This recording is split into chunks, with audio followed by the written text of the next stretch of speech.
Hello বন্ধুরা, সবাইকে অভিনন্দন জানিয়ে শুরু করছি আমি আজকে আমার একটি ভিডিও। আজকে আমি আপনাদেরকে দেখাবো কিভাবে খুব কম সময়ের মধ্যে সুন্দর একটি কামিজের গলার ডিজাইন করা যায় এবং কামিজের গলার বক্রম কিভাবে কাটবেন সেটাই আমি আজকে আপনাদেরকে দেখাবো। পুরো ভিডিওটি দেখলে বুঝতে পারবেন যে কিভাবে খুব সহজে একটি কামিজের গলার ডিজাইন করা যায়। আশা করি পুরো ভিডিওটি দেখবেন। ভিডিও ভালো লাগলে অবশ্যই ভিডিওতে লাইক দিয়ে দিবেন, মতামত কমেন্টে জানিয়ে দিবেন। আমি দেখাচ্ছি কিভাবে একটি কামিজের গলা সুন্দর করে ডিজাইন করে কাটবেন খুব সহজে।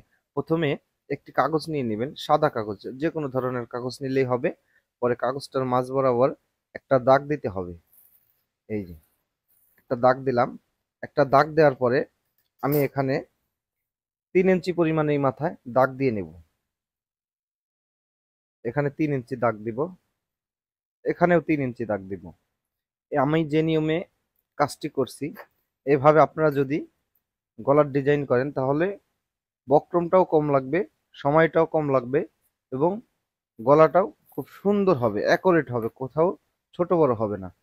পরে আমি এই মাথাতে 1 ইঞ্চির 2 সুতা কম দাগ দিয়ে নেব। এখানে একটি দাগ দিয়ে নেব 1 ইঞ্চির 2 সুতা কম, সেম একই মাপ নিব আর কি। মাপ নেওয়ার পরে এখানে একটি দাগ টেনে নেব। দেখতে পাচ্ছেন ঠিক আমি যেভাবে দাগ দিয়েছি ঠিক এভাবেই দাগ দিয়ে নেবেন। দাগ দেওয়ার পরে উপরে একটি দাগ দিয়ে নেব ছোট করে। পরে আমি এখান থেকে 5.5 ইঞ্চি দাগ দিয়ে নেব।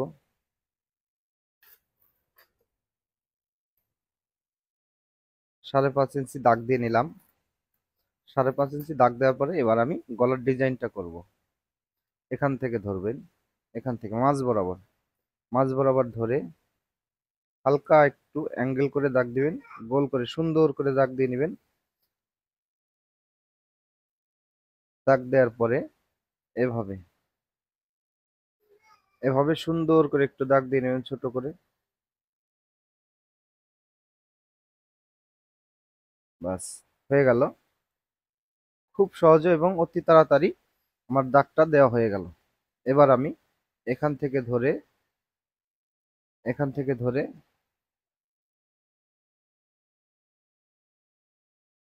এভাবে দাগ দিয়ে নিলাম। দেখুন আমার গলার ডিজাইনের দাগটা দেয়া শেষ। এবার আমি এখান থেকে একটা দাগ দিয়ে নেবেন ছোট করে, শুধু এতটুকু। আমার সামনের গলার ডিজাইনটা সুন্দরভাবে আট করা হয়ে গেছে। এবার আমি পিসের গলাটা নিব। পিসের গলাটা নিয়ে এখানে একটা দাগ দেওয়ার পরে এখানে একটা চিহ্ন দিয়ে নিবেন। এখানে চিহ্ন দেওয়ার পরে এখান থেকে 3.5 ইঞ্চি, গলাটা যদি একটু ছোট হয় তাহলে 3.5 ইঞ্চি, অনেকে পিসের গলাটা বড় দিতে চায় তাহলে 4 ইঞ্চি, 5 ইঞ্চি, যে যেভাবে যার যার পছন্দ মতো দাগ দিয়ে নেবেন। আমি এখানে পিসের গলাটা একটু ছোট দিব, বেশি বড় দিব না, যাতে পিঠটা না দেখা যায়। আমি 3.5 ইঞ্চি দাগ দিয়ে নিয়েছি।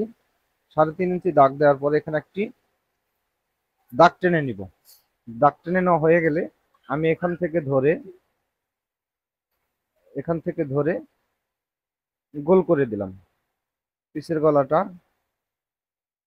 গোল করে দিলাম, দেখতে পাচ্ছেন গোল করা হয়ে গেছে।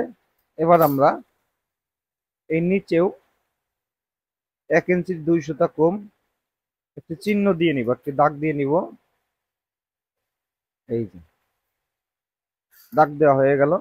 তাহলে আমাদের এখানেও 1 ইঞ্চির 2 সুতা কম, এখানেও 1 ইঞ্চির 2 সুতা কম দাগটা দেওয়া হয়ে গেছে। এখন আমি এই বরাবর সুন্দর করে চিহ্ন দিয়ে নিব। বাস, হয়ে গেল। আমার গলাটা কিন্তু আর্ট করা শেষ। এখন আমি দেখাবো যে কিভাবে এটার বক্রমের সাথে অ্যাড করে বক্রমটা কাটবেন। বাস, এবার আমরা এই কাগজটাকে ছোট করে দুই সাইড দিয়ে কেচি দিয়ে কেটে নেব। দেখতে পাচ্ছেন আমি ছোট্ট একটি বক্রমের টুকরা নিয়েছি। সেই বক্রমের টুকরাটা মাঝ বরাবর ভাঁজ দিয়ে, এই যে দেখুন এইভাবে মাঝ বরাবর ভাঁজ দিয়ে আমি এই কাগজটা, যে কাগজের উপর আর্ট করছিলাম সেই কাগজটা এই বক্রমটার উপরে রেখে এই যে এভাবে মাঝ বরাবর এভাবে ধরবেন, ঠিক আমি যেভাবে রাখছি সেভাবে রেখে আপনারা এই গলার ডিজাইনের মাঝখান দিয়ে যে ফাঁকাটা আছে এই ফাঁকা দিয়ে সুন্দর করে একটি সেলাই দিয়ে নেবেন। ভিউয়ার্স, দেখতে পাচ্ছেন আমি গলার ডিজাইনের মাঝখান দিয়ে সেলাই দিয়ে নিয়েছি। আপনারা ঠিক এভাবে সেলাই দিয়ে নেবেন। এভাবে সেলাই দিয়ে নিলে বক্রমটা নড়াচড়া করবে না। এখন আমি কেটে নিব। আস্তে আস্তে করে ধরে সবাই সুন্দর করে এই দাগের মাঝখান দিয়ে কেটে নেবেন। যেভাবে দাগ দেওয়া হয়েছে ঠিক সেভাবে দাগের উপর দিয়ে কেটে নিলে আপনাদের ডিজাইনটা খুব সুন্দর হবে এবং গলাটাও দেখতে অনেক সুন্দর হবে, অ্যাকুরেট হবে। ভিউয়ার্স, আমি সেলাইটা খুলে নিয়েছি। আমার গলাটা দেখতে কেমন হয়েছে অবশ্যই কমেন্টে মতামত জানাবেন। ভিডিওটি ভালো লাগলে ভিডিওতে লাইক দিয়ে দিবেন এবং এমন দর্জি কাজের আরো অনেক ভিডিও পেতে চ্যানেলটিকে সাবস্ক্রাইব করে দিবেন। সবাই ভালো থাকবেন, সুস্থ থাকবেন। সবার সুস্বাস্থ্য কামনা করে আজকের মতো বিদায় নিচ্ছি। দেখা হবে পরের কোনো ভিডিওতে।